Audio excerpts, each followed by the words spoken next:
تھے کہ ہم لڑکی دیکھیں گے، لیکن آج اتنی اڑیانیت ہے کہ بیٹا باپ سے کہہ رہا ہے کہ ہم لڑکی دیکھ کے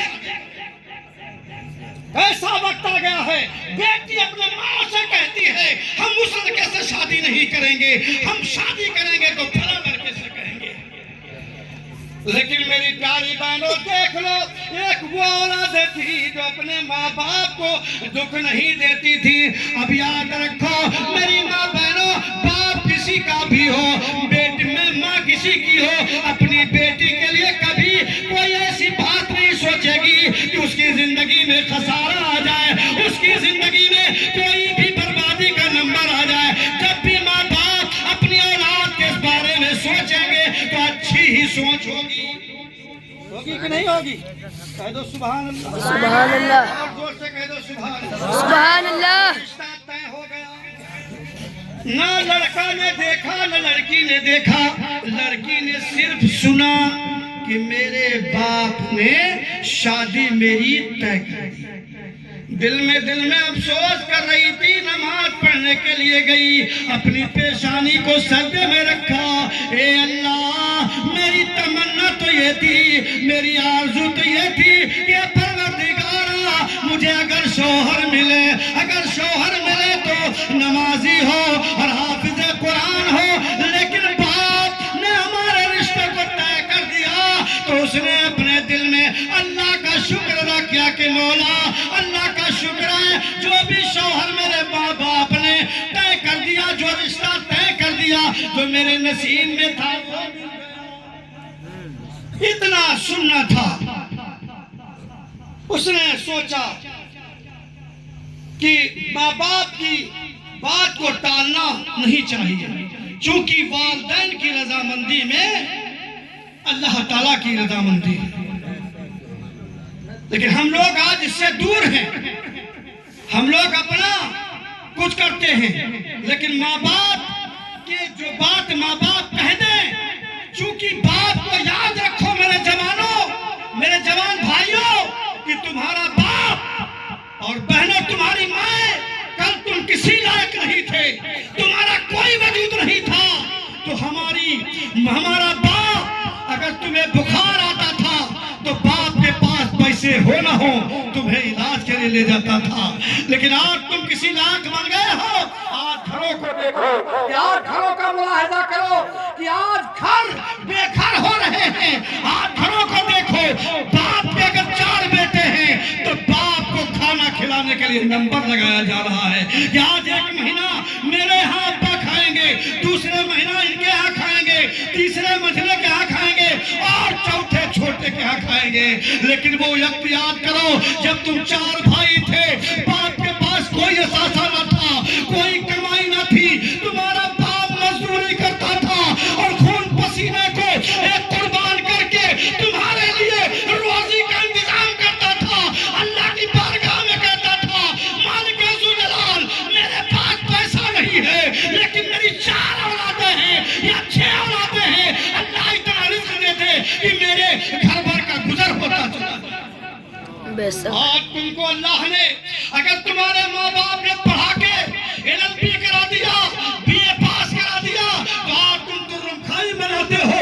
اگر باپ تم سے کہے کہ فلاں جگہ رشتہ ہم کریں گے، آج ہمارے کچھ بھائی ایسے ہیں جو بچے منہ توڑ باپ کو جواب دیتے ہیں، کہاں گئی تمہاری غیرت، کہاں گیا تمہارا ایمان؟ کل تمہارا باپ تمہارے لیے خون کے آنسو روتا تھا اور پھاوڑے چلاتا تھا، پسینے نکلتے تھے تمہارے لیے تاکہ تم کو ترقی مل جائے، تمہاری زندگی دوبارہ ہو جائے۔ آج جب تم کسی لائق بن گئے ہو تو باپ کے نمبر لگا دیں۔ اللہ کی پناہ اور وہ ماں اور بہنیں یاد کریں کہ جب تم اور میری ماں اور بہنوں اور بیٹیوں کی جب تمہارا کوئی وجود نہ تھا، تم نے جنم لیا اور ماں کو آج بھول گئی ہو۔ ماں اگر کہتی ہے کہ تم فلاں جگہ مت بیٹھنا، تم وہیں بیٹھتی ہو۔ بعض لڑکیاں وہیں بیٹھتی ہیں، ماں باپ کا کہنا نہیں مانتی ہے، جب یہ قرآن کہتا ہے وَبِالْوَالِدَيْنِ إِحْسَانًا، والدین کے ساتھ اچھا سلوک کرو، اچھا احسان کرو۔ آج اس کا بدلہ یہ مل رہا ہے کہ ماں کی باتیں کے لیے انکار کر اتنی بے باک ہو گئی ہیں کہ ہم شادی کریں گے تو وہاں سے کریں گے. اللہ ہدایت کرے. اور یاد کرو کہ اگر تم اپنے من کا رشتہ کیا اور ماں باپ کی ناراضگی ہے تو خدا کی قسم اگر تمہارا رشتہ ہو بھی گیا اور باپ نے بد دعا کے لیے ہاتھ اٹھایا, اے مولا اس بیٹی نے میری عزت کو داغ لگایا ہے, اس بیٹے نے میری عزت کو نیلا سرے بازار نیلام کیا ہے, مولا اسے رسوا کر دینا. اللہ کی قسم اپنی مرضی سے کیسا بھی رشتہ کرو, ایک وقت آئے گا باپ کی دعا رنگ نہ آئے گی, تم بربادی کے مقام پر پہنچ. پھر کہتے ہو کہ ہمیں باپ نہیں ملا, ہم عزت نہیں کر پائے. جب عزت کرنے کا ٹائم ہے تو آج ہم لوگ اپنے ماں باپ کو ٹھکرا رہے ہیں, آپ ان کی بات نہیں مانیں. اور پھر کہتے ہو اگر ہمارے باپ, بہت لوگ کہتے ہیں اگر باپ میرا زندہ ہوتا تو میں ان کی بات مانتا. کسی نے کیا کہا, زندہ ہے والدین تو ارے جنت خرید لو, زندہ ہے والدین. کہہ دو سبحان اللہ. گھر والے بھی کہہ دیں سبحان اللہ. زندہ ہے والدین تو ارے جنت خرید لو, زندہ ہے والدین تو ارے جنت خرید لو. اور پھر بعد میں نہ کہنا, اور پھر بعد میں نہ کہنا کہ موقع نہیں ملا, بعد میں نہ کہنا کہ ایک لڑکا کا باپ بیچارہ بہت کمزور ہو گیا. کمزوری کا عالم اتنا, پوری زندگی ناشکرا رہا, پوری زندگی باپ کے کہنے کو نہ مانا. باپ کہہ رہا فلاں جگہ بیٹھنا, وہ فلاں جگہ. کبھی بھی دل سے نہیں پوچھا کہ تم کھانے میں میرے ابو جان کیا کھاؤ گے. پوچھتا کسے ہے آج کا نوجوان, جو کل جب ہماری شریک حیات آتی ہے تو جب بازار جاتے ہیں اس سے کان میں پوچھتے ہیں کہ بتاؤ اے میری بیگم تمہیں کیا کھانا ہے. کیا کبھی تم نے اپنے باپ سے پوچھا کہ اے میرے ابو جان آج کیا کھاؤ گے. ایک نے بہت پوری زندگی باپ کے نہ کہنے کو مانا, آخری دم پہنچ گئے, آخری وقت پہنچ گئے. جب 3-4 دن بچے تو 4-5 لڑکے تھے, وہ آتا رسگلہ لے کے. کہا ابا رسگلہ کھاؤ گے؟ تو ان کے جسم میں کپکپاہٹ, منہ میں دانت نہیں, پیٹ میں آنت نہیں, طاقت کام نہیں, بالکل کام ہی نہیں ہو کر رہی تھی. اور ان سے کہا ابو جان رسگلہ. اب وہ کہتے تھے ہاں. انہیں تو اور پریشانی تھی لیکن کھوپڑی ہلانا تھا. ہاں کھائیں گے بھائی کھائیں گے. وہ لے کر رسگلہ آئے 2-3, اللہ کے جیسے ہی سامنے پیش کیا ابو. کہا کیا بیٹا؟ کہا رسگلہ. منہ سے آواز نکلتی, کہا یہاں رکھ دو, پیچھے رکھوا دیا. دوسرا آیا جلیبی لایا, کہا ابو جان جلیبی کھاؤ گے؟ کہا لے آئے. زندگی میں نہیں پوچھا, کہاں رکھ پیچھے. پھر کہا اور جتنے تھے بیٹے سب لے کے آئے, کوئی رسگلہ, کوئی گلاب جامن, کسی کوئی کچھ سب لے کے آیا. سب بات کہا گیا. کہا ابو جان آپ نے کھایا نہیں؟ انہوں نے کہا میرے لال تم نے یہ نہیں دیکھا کہ پوری زندگی جب سے میں نے شادی کیا ہے اس سے آج تک ذرا اپنے گریبان میں منہ ڈال کر دیکھ لے کہ پورے آج 17 سال یا 70 سال کی میری عمر ہو گئی, تو نے کبھی ایک بار کہا ہوتا کہ میرے والد آج میں رسگلہ لے کے آیا ہوں ذرا کھا لے؟ تو نے نہیں کھایا. میں بستر پہ تڑپ رہا رہا, تو نے کوئی غور نہیں کی. میں آہا کرتا رہا, تو فوراً اپنی گلی سے چلا جاتا تھا. تو نے کبھی نہیں کہا کہ میرے ابو جان تیرے سینے میں درد ہے یا ناک میں درد ہے یا ہاتھ میں درد ہے. آج میرے منہ سے تیری یہ سموسے, تیری جلیبیاں, تیرے رسگلے کھائے نہیں جاتے ہیں. اب بتا میں کس چیز سے کھاؤں؟ تو نے اتنا دل توڑا ہے, تو نے مجھے ٹھیس پہنچائی ہے. اب بتا کیسے, میں کہاں سے کھاؤں, کیسے کھاؤں؟ اللہ کی قسم میرے دوستو, اپنے ماں باپ کو اگر ٹھیس پہنچاؤ گے, خدا کی قسم قرآن کہتا ہے اِنَّا يَبْلُغَنَّ عِنْدَكَ الْكِبَرَ أَحَدُهُمَا, فرمایا کہ دونوں میں سے ماں اور باپ میں سے اگر بوڑھے ہو جائیں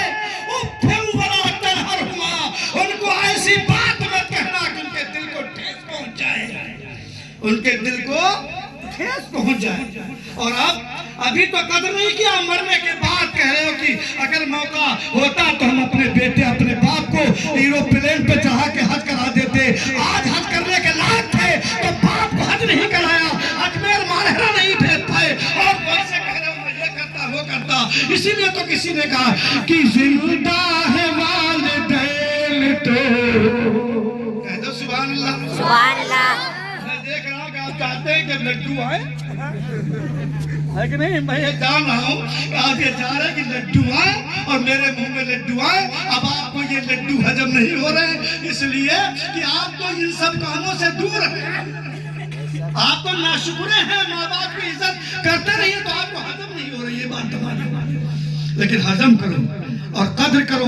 آج جن کے والدین زندہ ہیں اپنے والدین کی زندگی کو اپنے لیے غنیمت سمجھو، ورنہ کل پچھتاؤ گے کہ اگر موقع نہ ملا، اگر وہ چلے گئے تو کیا تم کرتے کہ زندہ ہے والدین تو سبحان اللہ، زندہ ہے والدین تو جنت خرید لو۔ جنت کا دروازہ ہے باپ، اور ماں کے قدموں کے نیچے جنت ہے۔ آج ہم ماہرہ جاتے ہیں، جگہ بھی چاہیے، اور وہاں لائن لگاتے ہیں، چاہے دیما جاؤ چاہے جہاں لائن لگتی ہے، اس لیے کہ کوئی پیر صاحب نکل پڑے ان کا کرتا ہی ہمارے ہاتھ میں ہوتا کہ نہیں ہوتا، کہ دامن ہی آ جائے ہاتھ چوم لے اور 100 روپیہ لیے کھڑے رہتے، کوئی پیر صاحب آئے میں پیش کر دوں۔ لیکن یہ تم نے کبھی غور کیا کہ ماہرہ جانے سے پہلے، اجمیر جانے سے پہلے، وارث عالم بنا دیوا کے ہاں جانے سے پہلے تمہارے باپ تمہاری ماں گھر میں ایک پیر موجود ہے، ماں تمہاری پیرانی موجود ہے، کبھی تم نے ان کو پیسے دیے؟ پہلے ہاتھ چومو اپنے باپ کے، بعد میں پیر کے ہاتھ چومنا کام آئے گا۔ اپنے ماں کے قدم چومو، بعد میں پیرانی کے قدم چومنا کام آئے گا۔ اگر تم نے اپنے ماں باپ کی ہاتھوں کو نہ چوما، پیر کو صرف اپنا ہاتھ چومتا ہوا سمجھا، تو خدا کی قسم تم اللہ کی رضا حاصل نہیں کریں۔ سب سے پہلے نذرانہ جب پیسہ لاؤ تو اپنے ماں کو پیش کرو، باپ کو پیش کرو، تو انشاءاللہ ماں باپ کی ہمیں اور آپ کو دعائیں ملیں گی۔ زندہ ہے والدین تو جنت خرید لو، زندہ ہے والدین تو جنت خرید لو، پھر بعد میں نہ کہنا، پھر بعد میں نہ کہنا کہ موقع، پھر بعد میں نہ کہنا کہ موقع نہیں ملا، یہ کہہ رہے ہیں بلبلے سیدھی راہ، یہ کہہ رہے ہیں بلبلے سیدھی راہ نہیں ملا، یہ کہہ رہے ہیں بلبلے سیدھی راہ نہیں ملا، اور میرے رسول پاک کے، میرے رسول پاک کے جیسا نہیں ملا، میرے رسول پاک کے اور زندہ ہے گر ضمیر تو انصاف سے کہو، زندہ ہے گر ضمیر تو انصاف سے کہو، اور کس کو ہمارے غوث سے، کس کو ہمارے غوث سے، کس کو میرے رسول سے ٹکڑا نہیں ملا۔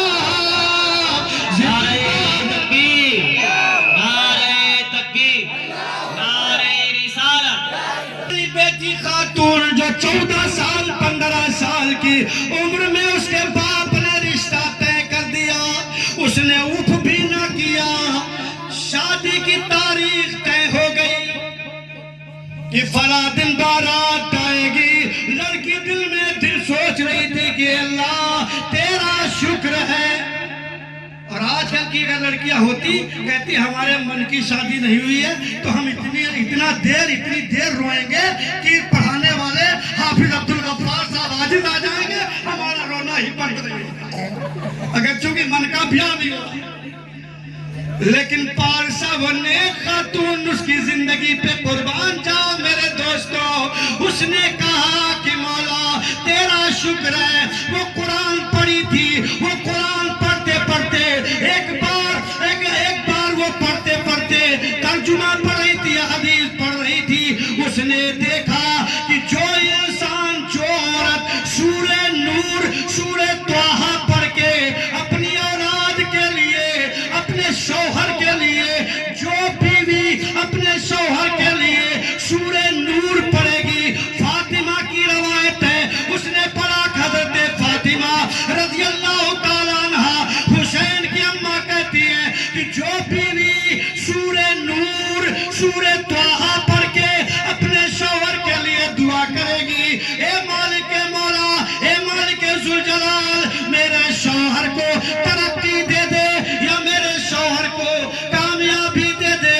اتنا یہ کہہ کے دعا جو مانگے گی عورت اپنے شوہر کے لیے, تو فاطمہ کہتی ہے اس کی دعا ایسے قبول ہوگی, ایسے قبول ہوگی جیسے میری دعا مولا علی کے لیے قبول ہوتی ہے.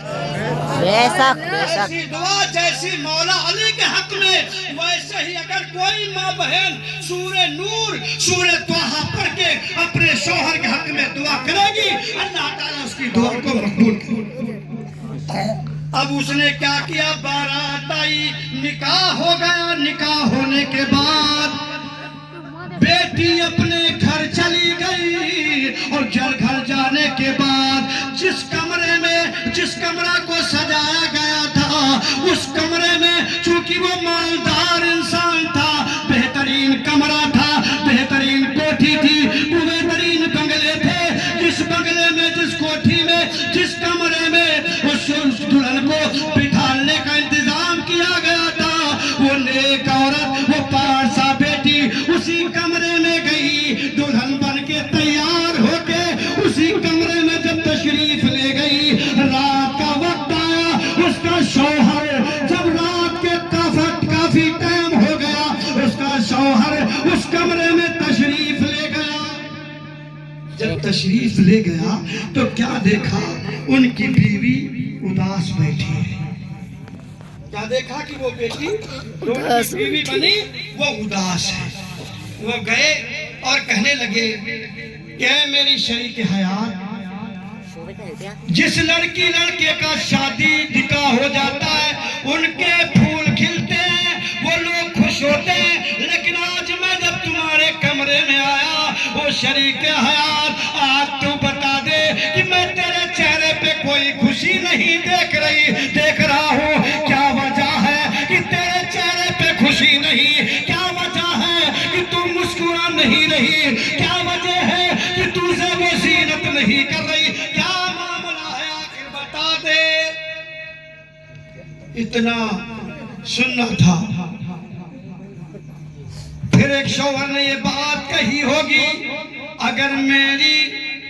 اگر تمہاری پسندگی کے ساتھ تمہارا نکاح میرے ساتھ نہیں ہوا تو مجھے بتا دو, ایسی کوئی بات نہیں ہے. اتنا کہا.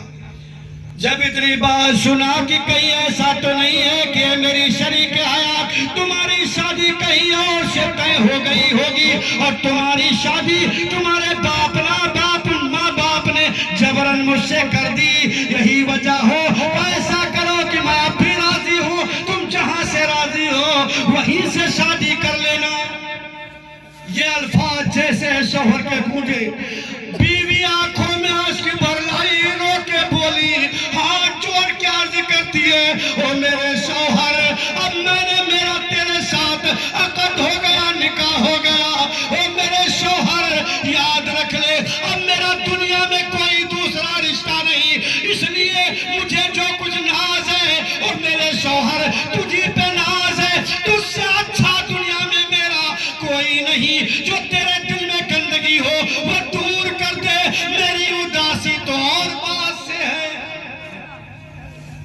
کہ پھر میری شریک حیات یہ بتا کہ پھر تم کیوں اداس ہے؟ تو فرمایا دلی بات بتا دوں میرے شوہر کا؟ ہاں بتاؤ۔ کہا دلی بات یہ ہے کہ میں جب بڑی ہونا شروع ہوئی تو میرے دل کی تمنا یہ تھی، میں نے قرآن پاک کو پڑھا، حدیثیں پڑھا، پھر میرے دل میں یہ بات آئی، اے مالک رب بے نیاز، میں رب سے اپنی التجا کرتی تھی، رب بے نیاز اگر میری شادی کسی سے ہو تو وہ لڑکا حافظ قرآن ہو، عالم قرآن ہو، عالم دینیات ہو۔ میری تمنا یہ ہے کہ میرا لڑکا، میری خوشی اس وقت زیادہ ہوتی اگر میرا شوہر حافظ قرآن بنتا۔ بس یہی سرما میرے دل میں اور کچھ نہیں۔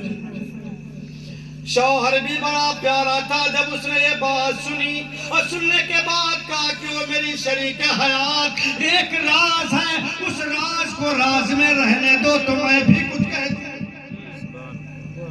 کہا کہو میرے سرکار۔ کہا بات یہ ہے کہ آج سے 3 دن کے بعد میں گھر سے چلا جاؤں گا۔ جب تم نے یہ بات کہی تو میرے دل میں چوٹ لگ گئی، میں نے دل میں یہ تہیہ کر لیا ہے کہ میں آج سے گھر سے جا رہا ہوں، آج سے تیسرے دن گھر سے باہر چلا جاؤں گا، اور جب تک میں حافظ قرآن نہیں بن پاؤں گا، اے میری شریک حیات، میں نے حلف اٹھا لی ہے کہ میں تمہیں ہاتھ نہیں لگاؤں گا جب تک میں حافظ قرآن نہیں بن پاؤں گا۔ تم میرے لیے دعا کرنا، لیکن یاد رکھنا یہ بات میرے ماں باپ نہ جانے، ورنہ کوہرام ہوگا۔ یہ کوئی نہ جانے، ورنہ نہ جانے لوگ کون سی کیا سے بات بنائیں گے۔ بس اتنے ہی بات کہا، ٹھیک ہے میرے سرکار۔ 1 دن ہوا، 2 دن ہوئے، تیسرے دن ماں کے دربار میں، ماں کی بارگاہ میں اس کا لڑکا کھڑا ہوتا، کہتا ہے ماں میں جا رہا ہوں باہر۔ کہا کہ بیٹا ایسا کرو کہ ابھی تمہیں جانے کا کون سا وقت ہے؟ ابھی شادی کے 2 دن ہوئے ہیں، کم سے کم 1 مہینہ ہو جائے تب کہیں جانا باہر۔ کمانا تو زندگی بھر کا ہے، میں نے ابھی شادی کی ہے، دوسرے کی اولاد اپنے گھر پہ آئی ہے، ذرا اس کے ساتھ اپنی زندگی گزار۔ انہوں نے کہا نہیں اماں مجھے بڑی ضرورت سے جانا۔ تو کہا چلو اپنے ابو سے پوچھو۔ ابو کے پاس گئے کہ ابو جان ایسا کرو کہ مجھے جانا بہت ضروری ہے۔ کہا کہ ایسا 1 مہینے کے بعد جانا، بیچ میں جانے کی کوئی ضرورت نہیں ہے، اتنا پیسہ میرے پاس ہے، اتنی دولت میرے پاس ہے۔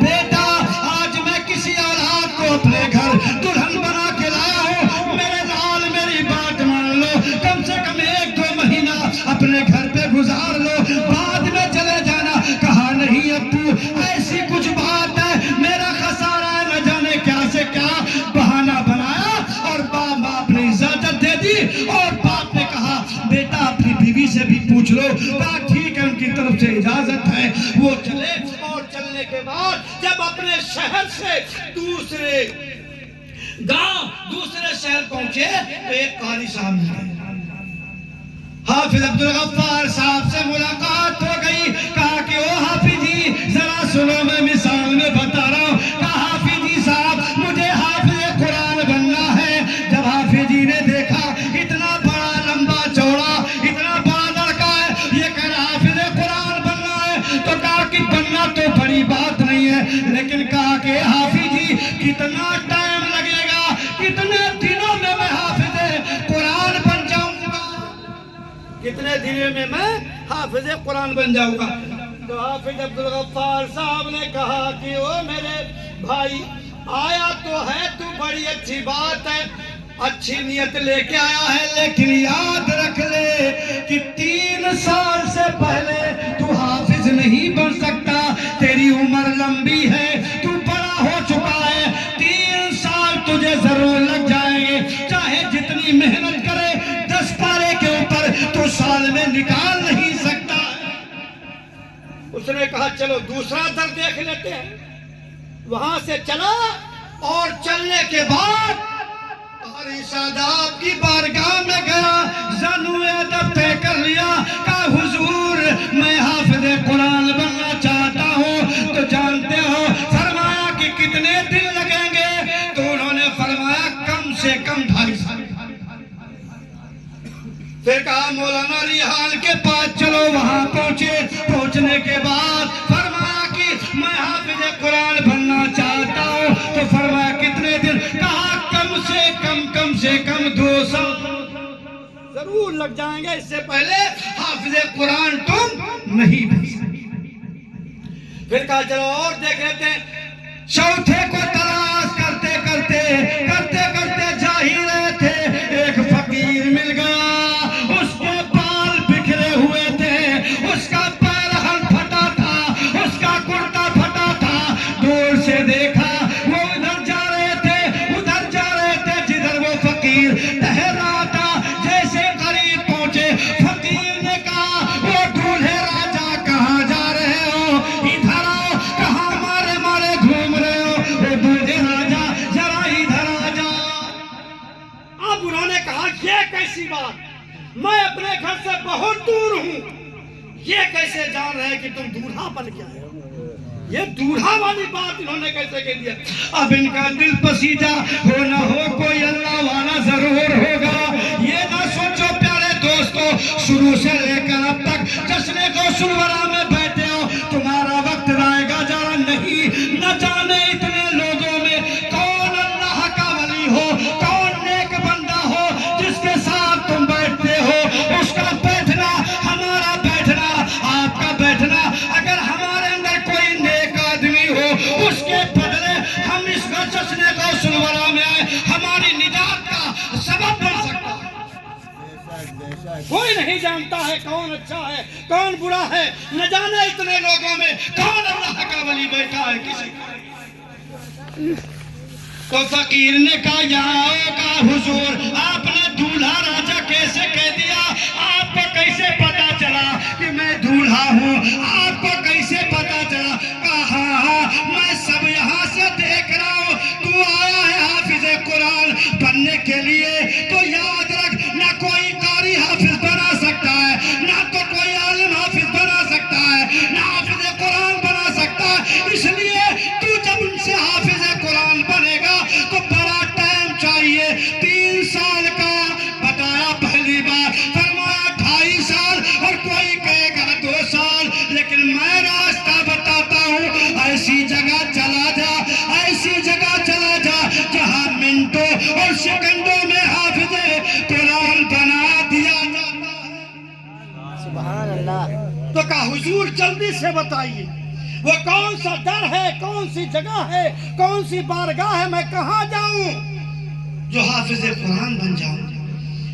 تو اس نے کہا ایسا کرو، یہاں سے چند میلوں کے اوپر ایک غوث پاک رہتے ہیں، ان کی بارگاہ میں چلے جاؤ، چند منٹوں کے اندر تم حافظ بن جاؤ گے۔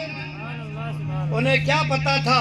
طیبہ سے منگائی جاتی ہے، سینے میں چھپائی جاتی ہے، طیبہ سے منگائی جاتی ہے، سینے میں چھپائی جاتی ہے، ارے توحید کے میں پیار، جزاک اللہ، توحید کے میں پیالوں سے نہیں، ارے توحید کے میں پیالوں سے نہیں، ارے توحید کے میں پیالوں سے نہیں، ارے نظروں سے پلائی بے شک توحید کے میں پیالوں سے نہیں، توحید کے میں پیالوں سے نہیں، ارے نظروں سے پلائی جاتی ہے۔ وہ دولہے بابا چلے گئے، دولہے راجا جاتے جاتے کہاں پہنچے؟ غوث اعظم کی بارگاہ میں پہنچے۔ سب ہاتھ اٹھا کے کہہ دو سبحان اللہ، اور زور سے کہہ دو سبحان اللہ۔ منزل مل گئی، اللہ کے ولیوں کی منزل مل گئی۔ اب آئے تو غوث اعظم کی خانقاہ میں آئے، غوث اعظم کی نگاہ پڑی، کہا وہ دولہے راجا کہاں سے آ رہے ہو، کیسے آ رہے ہو؟ مجھے پتا ہے تم یہاں آئے نہیں ہو، نگاہ غوث دیکھو۔ غوث اعظم نے کہا تم بھیجے گئے ہو۔ اتنا سنا کہ میں منزل تک آ گیا. کہہ دو سبحان اللہ. سبحان اللہ. تو اس دولہے راجہ نے کہا کیا کہا؟ کیا پیش کروں آقا کیا چیز ہماری ہے کیا پیش کروں آقا کیا چیز ہماری ہے اور یہ دل بھی تمہارا ہے. میرے غوث اعظم وہ دولہے بابو کہتے ہیں یہ دل بھی تمہارا ہے اور یہ چابی تمہاری. سبحان اللہ. دل بھی تمہارا ہے یہ چابی تمہاری ہے. کا حضور بتایا جائے تو غوث اعظم نے کہا 4 لوگوں کو تم مل کے آ گیا. کہہ دو سبحان اللہ. سبحان اللہ. 4 لوگوں سے آ گیا. کہا بتا کتنے دن میں حافظ قرآن بننا چاہتا ہے. ڈرتے ڈرتے کہا 6 مہینے. ڈرتے ڈرتے کہا 6 مہینے. اور جب بھی سوچا کہ اتنے کوڑے چلیں گے اتنے ڈنڈے پڑیں گے اتنا مار پڑے گی تب کہیں سے حافظ قرآن بن پاؤں گا. لیکن انہیں کیا معلوم تھا ہم کہاں بیٹھے ہیں تو پڑائی جاتی ہے. اچھا تو آپ نے فرمایا بھائی بہت جب تمہارا نکاح ہوا تھا تم وہاں سے چلے آئے تھے. لوگوں میں 6 میں گوئیاں شروع ہو جائیں گی. اگر تم 6 مہینے تک یہاں رہے لوگ کہیں گے یا تو لڑکا غلط یا تو لڑکی غلط. لڑکا چھوڑ کے بیوی کو چلا گیا اور بیوی کے لیے لوگ کہیں گے کہ ایک دوسرے کو پسند کرتی تھی. نہ جانے کون سی بات اس نے کہہ دی اس کے دل کو ٹھیس پہنچ گئی. ماں باپ کو چھوڑ کر نہ جانے کہاں چلا گیا. اتنا کہنا تھا. فرمایا اور فرمایا حضور 1 مہینہ. 1 مہینہ وہ بھی زیادہ. فرمایا تو پھر اگر تو چاہ اپنی بیوی کو چاہتا جلدی سے ملنا. غوث اعظم نے کہا حضور میں تو چاہتا ہوں جلدی سے. تو کہا اگر جلدی ہے تجھے تو سن لے ظہر کی نماز ہو چکی تھی میرے غوث اعظم. کہہ دو سبحان اللہ. سبحان اللہ. تو لڈو سامنے کیوں آ رہے ہو کہ کہہ دو سبحان اللہ. میرے غوث اعظم ظہر کی نماز پڑھ کے آئے تھے. اب تم بتاؤ اتنے لوگوں میں عشاء کی نماز پڑھ کے کون آیا ہے؟ کتنے لوگ ہیں عشاء کی نماز پڑھ کے آئے؟ 1 2 3 4 5 6 7 ماشاءاللہ سبحان اللہ پڑھ کے آئے ہیں. بہت جو نہیں پڑھ گئے انشاءاللہ پڑھ کے آئیں گے چونکہ غوث پاک کا جلسہ ہے پڑھنا شروع کریں گے. چونکہ یہ تربیت حافظ عبدالغفار صاحب دے رہے ہیں الحمدللہ. اچھی تربیت ہے علماء کرام کی حفاظ کرام کی اور میرے شاگرد رشید کی الحمدللہ کہ نمازی نماز پڑھتے ہیں اور ماشاءاللہ پڑھنے کے لیے کہتے ہیں. کہنا بھی چاہیے.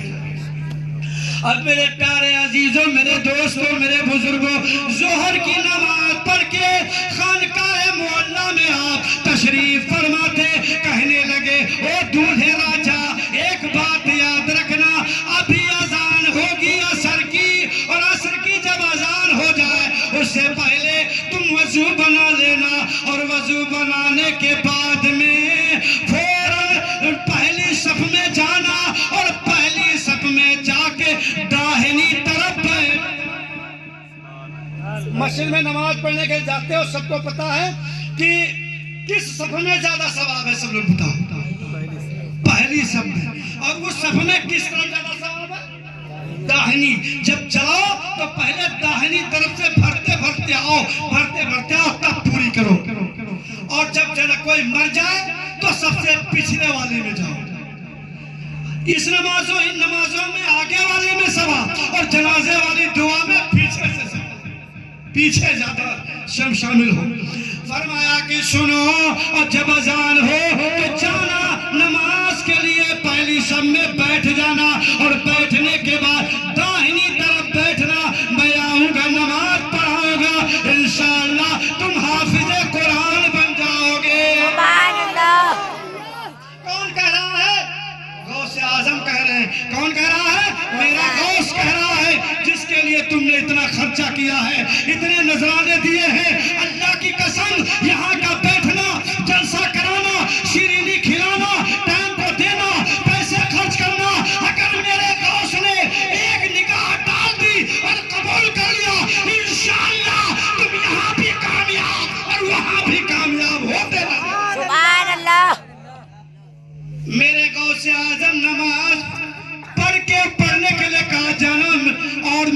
میرے پاس آ تو جا وہاں پر ایسا اذان ہوئی عصر کی.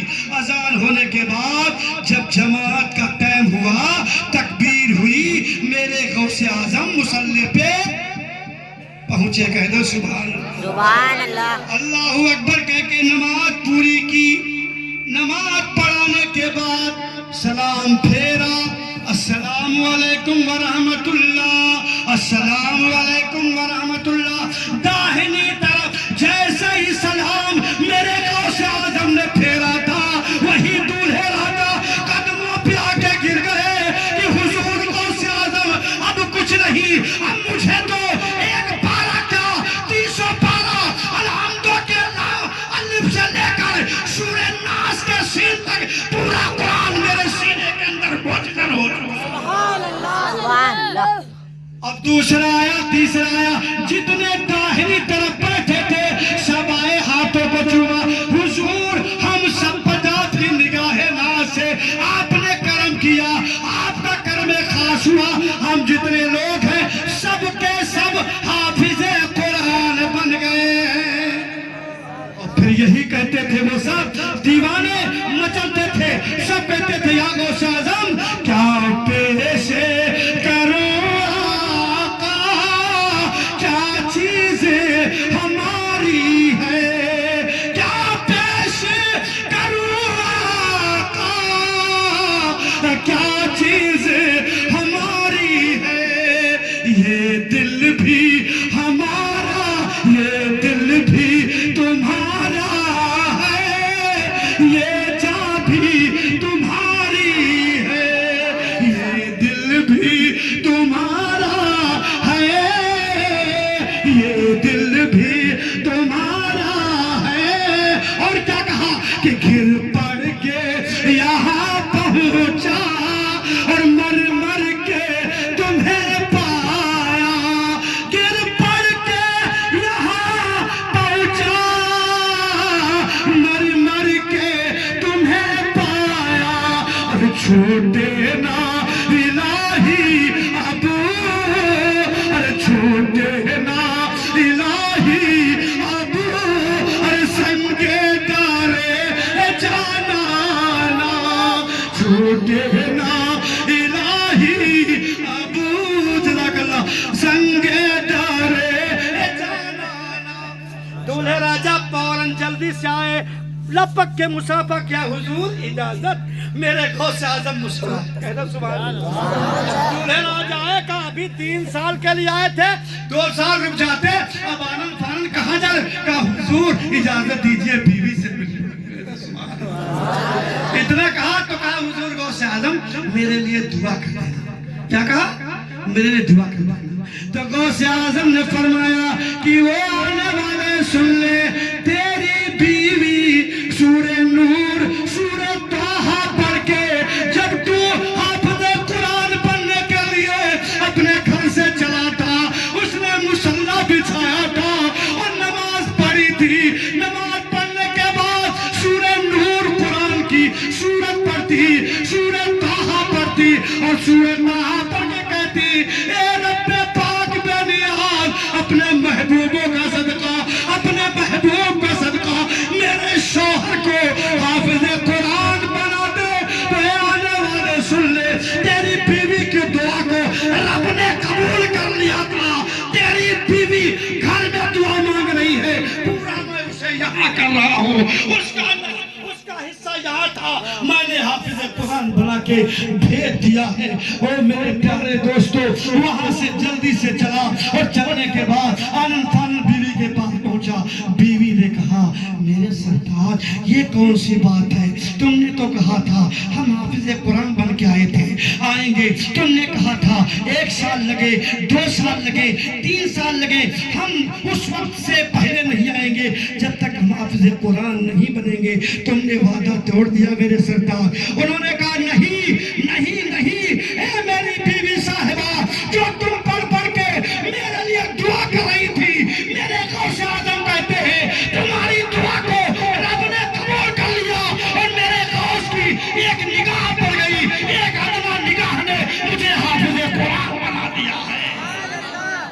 سبحان اللہ. اور جب ان کے گدا بھر دیتے ہیں، کہہ دو سبحان اللہ، جب ان کے گدا بھر دیتے ہیں شاہان زمانہ کی جھولی، جب ان کے گدا بھر دیتے ہیں شاہان زمانہ کی جھولی، ارے محتاج کا جب یہ عالم ہے، کہہ دو سبحان اللہ، محتاج کا جب یہ عالم ہے، ارے مختار کا عالم، محتاج کا جب یہ عالم ہے، مختار کا عالم۔